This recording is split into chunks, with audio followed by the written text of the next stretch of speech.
Welcome to This Week Weekly in Sports, the weekly podcast to catch you up on what happened this week in the sporting world. Like last week, we are going to mainly talk about the NBA, but we're going to start in the NFL with the Jalen Ramsey trade. So, first, this is a trade between the Steelers and the Dolphins. The Steelers got back Jalen Ramsey, Jonnu Smith, and a 2027 7th rounder. The Dolphins got back Mika Fitzpatrick and a 2027 5th rounder.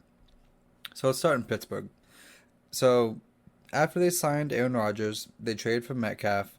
They've had a big offseason. I'm glad the Steelers are trying to go all in. Because they kind of just been, like I said last week, they've been kind of in purgatory. I'm glad they're making a big push. And it's been that way since Big Ben started slowing down. Now, two things can be true here. The first is that the Steelers, they should be applauded for trying to get out of the purgatory that they've been in. But when you sign a 41-year-old quarterback, it only makes sense to make win-now moves. So while I appreciate this effort, I personally probably would have just let the bottom fall out and start Kenny Pickett for the season and try and gamble of getting a top 10 pick to get a quarterback that you really love instead of gambling on Aaron Rodgers when talking about the offseason. Now, when talking about not just the offseason philosophy, but talking about the trade itself, Jalen Ramsey is still elite. He is going into his age 31 season, which for a cornerback is pretty old, but he is still producing at an elite level. I like him going to Pittsburgh because that cornerback room is stacked now. He's going to be in the same room as Darius Slay. He's going to be in the same room as Joey Porter Jr. And being in a same locker room with those guys can make Jalen Ramsey's life easier because maybe now he can go back, or not back, but maybe he can go to the slot, and maybe that can help expand his career as he gets older. Also getting Jonnu Smith, that's not a small get either. Arthur Smith, the offensive coordinator, he really likes to run a heavy personnel offense.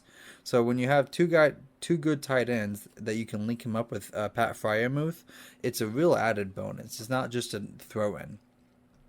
Last thing for Pittsburgh here, they can't be done adding talent in this offseason. Like I said, they have chosen to go all in.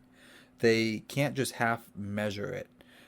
They can't half measure to look at options when they're trying to replace Mika Fitzpatrick. You have to add another safety to replace him, and you probably should get another wide receiver to replace George Pickens, who you traded to. I would go after, personally, Justin Simmons. He's 31, but he's a full-time All-Pro at safety. Wide receiver, Amari Cooper is still a free agent. I don't know how much he has left in the tank, but if your plan is to just go old all around the offense, might as well keep up with it. So, for the Dolphins, it wasn't a secret that Jalen Ramsey probably was never going to play for Miami again. This trade does make his contract extension last offseason look worse because in trading him, they are going to have to take on dead money for the next 2 years. So maybe getting Mika Fitzpatrick on the team again, because the Dolphins are the one who drafted Mika Fitzpatrick, maybe getting him back on the team and taking the dead money is kind of a wash. But you're giving up your starting tight end as well. I think the Dolphins did get the best player in this deal. I know that they got the youngest when comparing Jalen Ramsey and Mika Fitzpatrick. But I don't love it because now they have a major hole at cornerback and tight end. If you remember last season, Jonnu Smith was really killing it. When the wide receivers kind of got hurt, he was the one that stepped in, and he was the one that caught, I think he had like 88 receptions last offseason. Or not offseason, but just last year. So you have a big hole there. I really like a player-for-player deal in the NFL. It's rare. This trade really feels more like an NBA trade, and I really like that. So getting Fitzpatrick back instead of just like a so-so pick, that is good, and I do like that philosophy. But I don't really see the vision of what Miami is trying to do. And in a year that the hot seat could get warm for Mike McDaniel. I don't really understand this trade for them. So overall, I think it's just kind of a wash, honestly. Like I said, the Dolphins got back the younger, the better player, but when you tack on that Jalen Ramsey and Minka Fitzpatrick are close, and then you add on Jonnu Smith, I think it's pretty even for both sides, even though there are some head scratchers for both sides too. So, let's talk about some extensions in the NBA now. So first one I want to talk about is Jaren Jackson Jr. So he agreed to with the Grizzlies a 5-year, $240 million extension, and he is a former fourth overall pick. He's a former Defensive Player of the Year. He deserves this contract. I think it's honestly great value for the Grizzlies, and this is the best case scenario for them. When you get a player as good as Jaren Jackson Jr. at $48 million a year, right now in this NBA world, that's a good get. He could have tested free agency next year. He probably would have gotten more in the open market. I doubt that this played a really big factor when he signed now, but shortly after this, news did come out that after he signed his extension, he underwent a procedure to address a tough toe injury. So when evaluating that, the worst case scenario is that he misses the first month of the regular season, but he's going to be reevaluated just before training camp. So next, let's talk about the extensions that have been the talk of the NBA town, and that's all the extensions that the Thunder have done. They've done some more little ones like Jalen Williams, Jalen Williams, the center, not the forward, and AJ Mitchell. They signed some of those guys, but the news coming out is that they locked up the big three. So let's start with the Shea contract extension. This one is a 4-year, $285 million supermax. There's honestly not a whole lot for me to evaluate here. We all knew this was going to happen. This is not surprising. Shea's coming off a year. He won the scoring title. He won the MVP. He won the finals MVP. He honestly, I talked about this last time, but Steph, Jordan, Magic are really the only three people that can say that they had a better guard season than last year Shea. I think last season he had a better season than any Kobe season, in my opinion, any Steph season, but that one, like I said, it's debatable. It's a no-brainer to pay him. Just like Jaren Jackson Jr., I believe this is good this is good value for the Thunder. That might seem crazy when talking about a 4-year, $285 million deal, and one that is going to make Shea the richest annual salary in NBA history. But we all know in sports, it is better to sign deals as fast as you can on deals that you know you are going to sign. And that especially holds true during the current CBA. He could have made a lot more if he waited just one more summer, but I think this is just an example of Shea being happy in the situation and just deciding to get locked into the deal. And last thing on Shea is that it submits him as the greatest player in Thunder history, and there is no doubt in my mind that his jersey is going to hang in the rafters now because of this, if it wasn't already. So next is the Chet and the J-Dub extensions. So the Thunder also extended Chet Holmgren and Jalen Williams. Chet got a 5-year, $230 million deal that can grow to $250 million, and Jalen Williams got a 5-year extension worth up to $287 million.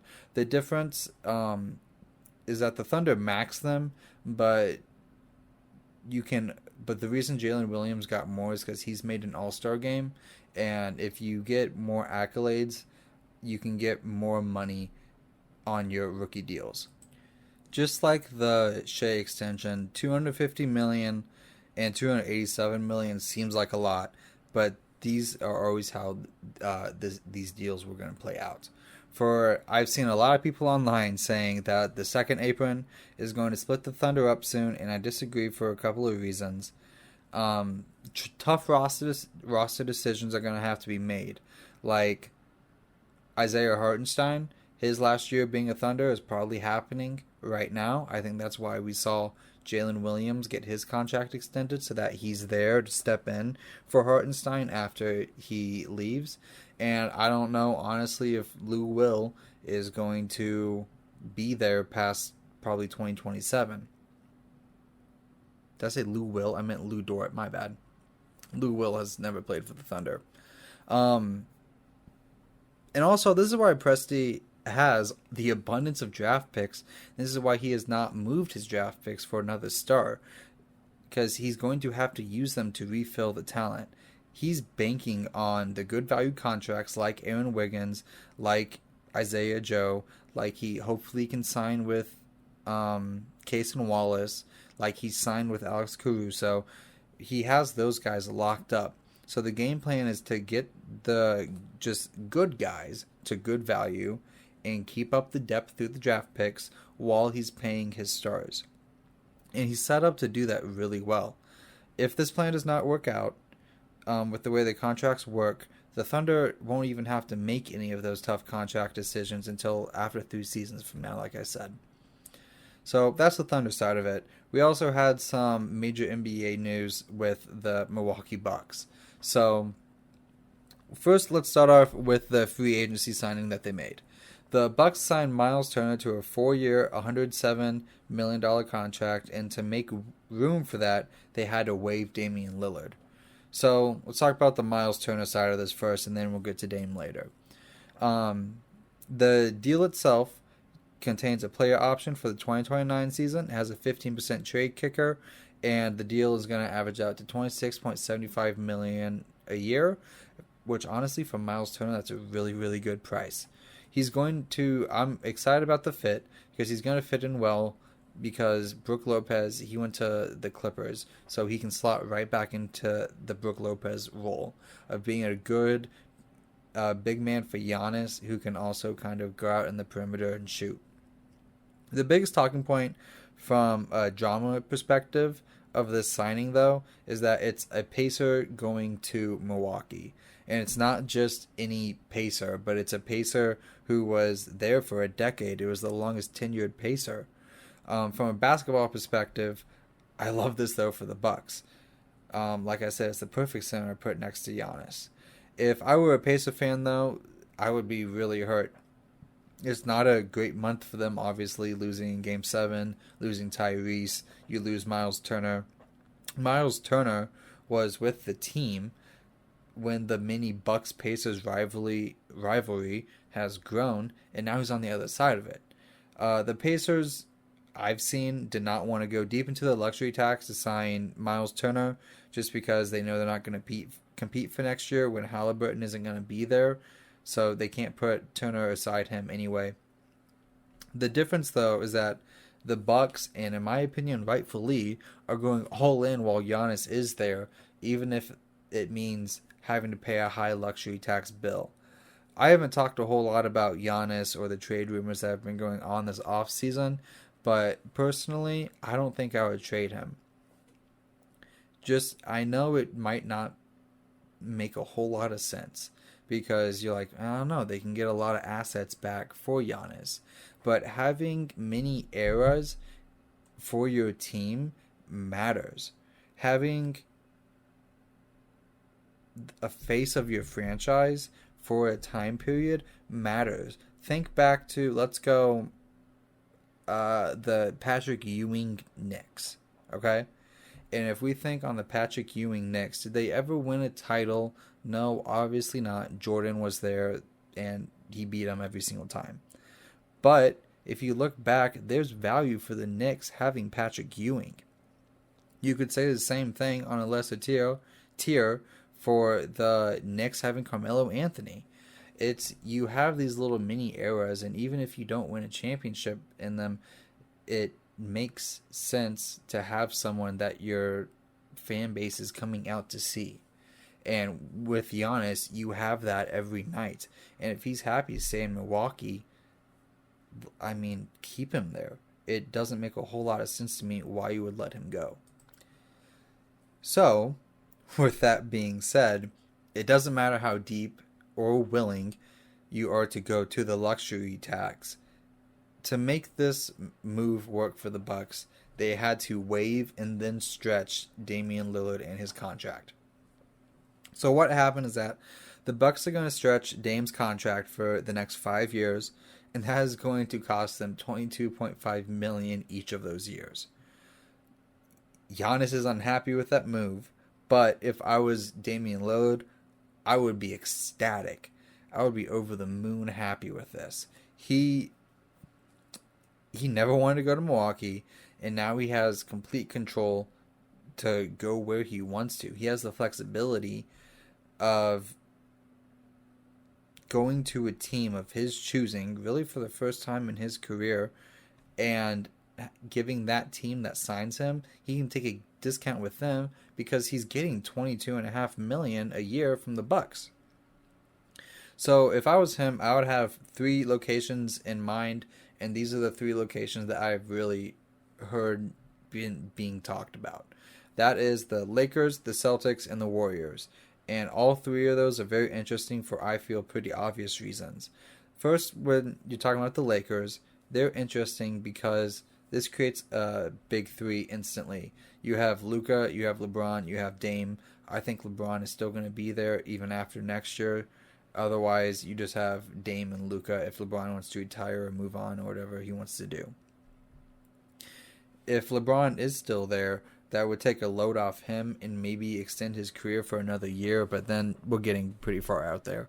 So let's talk about the Celtics. For the Celtics, you could have Damian Lillard and Jason Tatum be kind of rehab friends together, and instantly you're a contender again in 2027, especially if the Celtics just kind of want to let Jalen Brown do his thing this year and just kind of tank and see if they can add a high draft pick. In the East, I don't know if they're going to be bad enough to tank, but you could give it a shot. For the Warriors, this would be incredibly interesting. It would give Steph another star guard that can hit from Steph's own range for the first time since Klay Thompson. And we know it's a proven tactic because Klay Thompson won a championship. He won 4 championships with Steph. So I get why that would be Dame's top 3 teams, but also we do just have to keep in mind that he is going to be 35 next year and 36 the year after that when he's probably fully recovered coming off an Achilles. And he still needs a championship to finish out his career. So it would make sense for him to go to one that can instantly contend. So to kind of wrap up this whole Bucks talking point, I don't fault the Bucks front office for the failure that was the Damian Lillard era in Milwaukee, if you can even call it an era. It's a mini era. It was a good move. I liked it when it happened. I said so. I said it was a good move when it happened. Most analysts said it was a good move when it happened. And I don't believe that just because the pieces never clicked and then they got bad injury luck on top of it, it doesn't mean it was the wrong move to do at the time. So, moving on from that, the Knicks have finally hired a head coach after their long coaching search. They hired Mike Brown, and I have a couple of thoughts with that, good and bad. So let's start off with the good. So first good thing, he has implemented in his past good offensive systems. Let's look at the 2023 Kings. They're a really good example. Their offense before him and after him were just kind of solid, but when he was there, 2023, they were the best offense in the league. That's the light the beam De'Aaron Fox year. The other positive that I have for him is that his track record is really good as a player coach, and he's been around star-studded teams, even more star-studded than the Knicks are right now. He was the head coach on a Cavs team by young LeBron. I believe that's the 2007 year when LeBron kind of took that roster to the finals to get blown out by the Spurs in '07. He's coached the Lakers before. He's coached the 2000 Spurs and the KD Warriors. Now, on all those teams, he was not the head coach, but he was just on the coaching staffs. He was Steve Kerr's main guy back in Golden State when Steph and KD were there. So being on those teams, it means that he knows how to win. I just mentioned a whole lot of winning that the teams have done. But now let's go to the bad. So, like I said, as a head coach, he hasn't done a whole lot. He was the head coach on that LeBron finals team, but like I said, they got destroyed by the '07 Spurs. And that's not even mentioning when he was in Sacramento, they got worse every year he was there. His rotations, they're rigid, and I haven't seen him given a whole lot of opportunities to young players to really grow and mature. So that kind of leads me back to the point of, wasn't rigid rotations and not giving young players a chance to grow the reason why Tom Thibodeau was fired? I don't want to make it seem like Mike Brown is a bad coach. I think he's a good coach, but do you know who else is a good coach? Tom Thibodeau. You just fired him. It's obvious that they didn't fire Tibbs because they desperately wanted Mike Brown, because you're just kind of getting the same coach. Not the same coach, but you know what I mean. They thought they were just going to poach an elite head coach from a team just because, they're the Knicks, they're New York. They got told no from every team that they talked about. So I see the Knicks head coach as a lateral move at best. He has to get them to the finals now, though, because Tom Thibodeau's got them to the Eastern Conference Finals. So, I don't know. It's a lot of pressure. Last thing for the NBA before we move on to the MLB, which we actually have quite a bit to talk about in the MLB side of things. So, the last thing in the NBA is the Paolo Banchero extension. So, this is another big extension that got done, and it's a 5-year deal with $239 million that can reach up to $287 million with incentives. So it's basically the same contract as Jalen Williams got. On Paulo, I'm lower on him than most.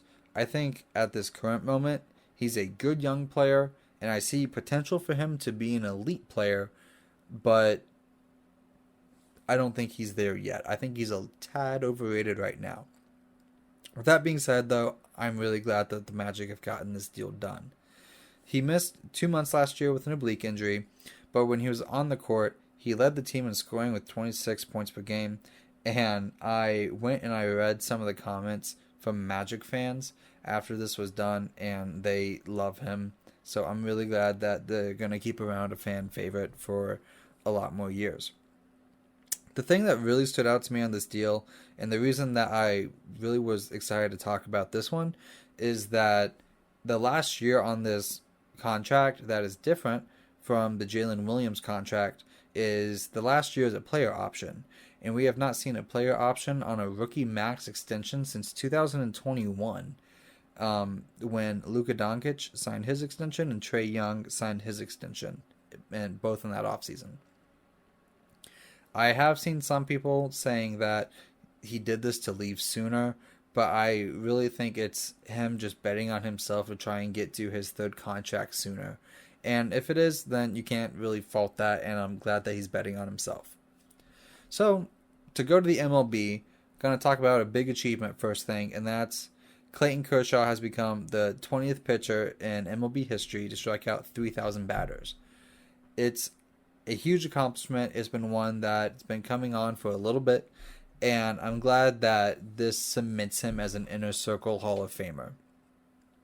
I am a Dodger fan, so seeing this was pretty cool. I've watched Kershaw pretty religiously for the past decade or so. What I want to talk about, though, for this topic, is that this might be the last pitcher that we see get to 3,000 strikeouts. I am not a fan of the fact that the starting pitcher is kind of dying. I'm not old school on a whole lot. I was a big fan of the DH becoming National League. I'm all for robot umpires, and when it comes to MLB, I'm pretty progressive on rule changes. But I am a fan of the old school workhouse starting pitcher who's going to get you 6 or 7 quality innings every time he goes out there. And we've been really spoiled in this past generation of starting pitchers who can do that with guys like Verlander, Scherzer, Kershaw, all those guys. But they might be the last batch of guys to get this done. I'm holding out hope that Paul Skeens can be that next guy, and the production has been there. Sadly, he's been on the Pirates, so the win-loss record doesn't look good. But if you look at the stats, he's been fantastic. And if he wasn't on the Pirates, he would probably be Cy Young. But with long-term arm health in today's MLB, there's just no guarantee that Paul Skeens is going to get there. Next, let's talk about the All-Star break. And let's start talking about the All-Star break with the Home Run Derby. The big headline that I saw, Pete Alonso is not going to be in the Home Run Derby this year. And that's to my disappointment, and I think to most people's disappointment. I wanted him to compete this year because he's someone who takes it really seriously, and he's a multi-time champion, so it's always good to see them come back and try and reclaim their title, since Teoscar Hernandez won it last year. But since he got his contract, I think the $1 million prize is probably less enticing to him, and I can't really be mad at him for wanting a few days off to recover and focus on the second half of the season. So the full Home Run Derby is going to be Jazz Chisholm Jr., James Woods, Junior Caminero, Brian Buxton, O'Neill Cruz, Matt Olson, and Brent Rooker. So going into the All-Star teams themselves, the full All-Star teams have been announced, and the teams are, let's start with the American League starters. Catcher Cal Raleigh, first baseman Vladimir Guerrero Jr., second baseman Gleyber Torres, shortstop Jacob Wilson, outfielders Aaron Judge, Riley Green, and Javier Baez, and DH Ryan O'Hearn. The reserves are catcher Alejandro Kirk, first baseman Jonathan Aranda, second baseman Brandon Lowe, third baseman Alex Bregman, third baseman Jazz Chisholm Jr., shortstop Bobby Witt Jr., shortstop Jeremy Pena, outfielders Brian Buxton, Stephen Kwan, Julio Rodriguez, and Brent Rooker. The AL starting pitchers are Tariq Skubal, Garrett Crochet, Yusei Kikuchi, Max Fried, Jacob deGrom, Shane Smith, Hunter Brown, Chris Bubich, Brian Rue. The relief pitchers are Aroldis Chapman, Josh Hader, and Andres Munoz. So that's the AL team. To go to the NL starters are catcher Will Smith, first baseman Freddie Freeman, second baseman Ketel Marte, third baseman Manny Machado, shortstop Francisco Lindor, outfielders Pete Crow Armstrong, Ronald Acuna Jr., and Kyle Tucker, and the DH is obviously Shohei Ohtani. The NL reserves are catcher Hunter Goodman, first baseman Pete Alonso, first baseman Matt Olson, second baseman Brendan Donovan, third baseman Suarez, shortstop Ellie De La Cruz, outfielders James Wood, Kyle Stowers, Corbin Carroll, and Fernando Tatis Jr., and the DH is Kyle Schwarber. Going to the starting pitchers for the NL, it's Clayton Kershaw, Chris Sale, Zach Wheeler, Paul Skeens, Logan Webb, Robbie Ray, Freddie Peralta, Mackenzie Gore, Matthew Boyd, and Yoshinobu Yamamoto. The relief pitchers are Edwin Diaz, Jason Adam, and Rando Rodriguez. There have been injury replacements, and those guys are Yankees starting pitcher Carlos Rodon, Royals closer Carlos Estevez, Tigers starting pitcher Casey Myers, Mariners outfielder Randy Arozarena, Rays pitcher Drew Rasmussen, Royals third baseman Marquero Garcia, and Padres pitcher Adrian Morjan. So, now that the All-Star teams have been talked about themselves, the most fun things to do is talking about the All-Star snubs. So, first thing, I want to talk about two outfielders. And my first complaint is Julio Rodriguez. Julio Rodriguez should not be an all-star. He's slashing 247, 305, 390. Let's compare that to George Springer's 281, 376, 510. The move kind of looks pretty puzzling when you put it like that. Springer is having an all-star type season, and he's having an elite season. Julio Rodriguez is not having an all-star season, and he's not having a good season at all compared to normal player standards, much less his standards. The other one that I take issue with, and this one is just kind of crazy, is Juan Soto is not an all-star, and Fernando Tatis Jr. is. So let's compare those slash two. So Tatis is 260, 355, 440. Soto is 269, 399, 509. So I understand that the storyline behind Soto's first year as a Met is kind of his slow start, but when you look at the stats, he has quietly heated up. He also leads the NL in walks, and he's top 10 in multiple categories like home runs, runs scored, and OPS. So that guy, that's an all-star resume. I get that Tatis kind of has to be on there for namesake, but Soto, you can say the same thing. So I would switch those guys too. So now that the All-Stars have been talked about, let's talk about the one big move in baseball that I've seen in the past couple of weeks, and that is to do with the Nationals. They have fired David Martinez, their coach, and GM Rizzo. I almost left this out of the rundown, but two things raised my eyebrows when I saw that they fired their manager and their GM. The first is that they fired Mike Rizzo right before they are going to pick first in the upcoming draft. I was very confused when I saw that. Obviously, it's rare to see a team fire their GM right before a draft, just for the simple fact that whoever you're going to hire doesn't have a lot of time to scout. So, especially when you have such an important pick coming up, which is first overall, I don't get why they would fire their GM that soon. The second is that they also fired David Martinez, who won a World Series with him in 2019, after he stated recently that the club's losing ways were never on the coaching. So, to be fair to him, he did later clean up his remarks, but it sounded like damage control when he said that he never meant to criticize the players, and it sounds like damage control then, and it sounds like damage control now. So I thought that was very interesting.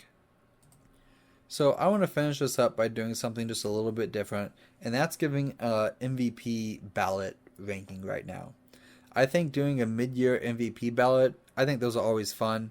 And I might do this soon for other awards too if I like doing this, like Rookie of the Year and Cy Young. So the only rules for this is that I can do top 3 for the AL and a top 3 for the NL. So I feel like my selections are pretty obvious, especially for the AL. At third, I have right now Tariq Skubal. Skubal is pretty clearly the Cy Young favorite for the AL, and the only reason he's not higher is that I'm not honestly 100% sure what a pitcher needs to do to win the Cy Young and the MVP. I don't know when the last time that's happened, but if anyone can do it, he's having the season that it should happen in. At this time of the recording, he has a 2.02 ERA and a whip of .81. Those are crazy numbers, and he's doing it while leading the Tigers to the best record in the AL. And honestly, in baseball. So, in second place, I have catcher Cal Raleigh. Just what a season this guy's having. He's actually keeping up, and right now he's surpassing Aaron Judge, who honestly we might see soon, spoiler warning, and he's surpassing him in home runs. He has 36 home runs, and the franchise record is Ken Griffey at 56. Ken Griffey Jr., sorry. So he has 36 home runs at the All-Star break, and the franchise record is 56. I think he can very much get that. Honestly, I think he might get to 62 and pass Judge. That would be interesting. Anyway, first place, it's obviously Aaron Judge. I would be shocked if this is not the outcome. Although Aaron Judge isn't flirting with 400 anymore, he's still slashing 360, 467, 738. Even if he doesn't get his third MVP, it's because he has gone on a cold streak. That, or like I just said, Cal Raleigh breaks his record of 62 home runs. So, I think going to the National League, this is a two-man race. So, for the third place, I just kind of want to give a quick shout out to James Woods. Do I think that he's going to win the MVP? No. Do I think he's really having an MVP type year? Not particularly. But when I was researching MVP candidates for this segment here, he's a name that really stood out. I saw that he was top 5 in the NL for homers, RBIs, and WAR. He hits the ball hard, and he is a player that kind of wants you to tune into the Nationals. So when he has that ability, I think he deserves a mention, and I think he deserves more attention than what he's getting right now. I think he's only 22 as well, so the Nationals look like they have a young stud. In second place, though, and I think the only man who can really dethrone number 1 is Pete Crow Armstrong. I have never been a Pete Crow Armstrong fan, but he's been just simply spectacular this year. He's leading the National League in WAR, and he's doing that because he's a menace on the base paths, and he's playing a good center field. He might actually get to 40-40. It's not going to be Shohei's 50-50, but he has a chance to do it, and that's an elite club in its own. Right now, he has 23 home runs, and he has 27 stolen bases, so it's very much in the realm of possibility. So for my first place, sorry to be boring, but it's Ohtani. Since he is back to now being a two-way player, I don't know who's going to stop him from winning his 4th MVP. Even if he wasn't back to pitching, he's still leading the National League in home runs. He probably will never repeat 50-50 again. I think that's just a one-time thing that he went for when he wasn't pitching. But even without going 50-50, he's still just might be the best player in baseball, and he would be very deserving of the MVP. So that's all I got for this week. Before I go, I just do want to mention that if you have any inkling of interest at all in tennis, watch the Wimbledon final on Sunday morning. It is Carlos Alcaraz versus Jannik Sinner, and it is going to be a fantastic match. It's tennis's two young prodigies going up against each other. It's for the first time in I don't know, how do I want to say this? There hasn't been a whole lot of times the last 20 years that Roger Federer, Rafa Nadal, and Novak Djokovic have not been in a Grand Slam major final, and this is going to be one of the few times. They played in the French Open, Carlos Alcaraz and Jannik Sinner. They played in the French Open, and it went 5 sets, and it's one of the greatest tennis matches I've ever seen. So if they even do a fraction of how great that tennis match was, it's going to be great. So if you have any interest in watching tennis at all, I would just tune into that Sunday morning. But other than that, that's all I got for this week. Thank you for listening, and I will see you next week. Have a good one. Bye.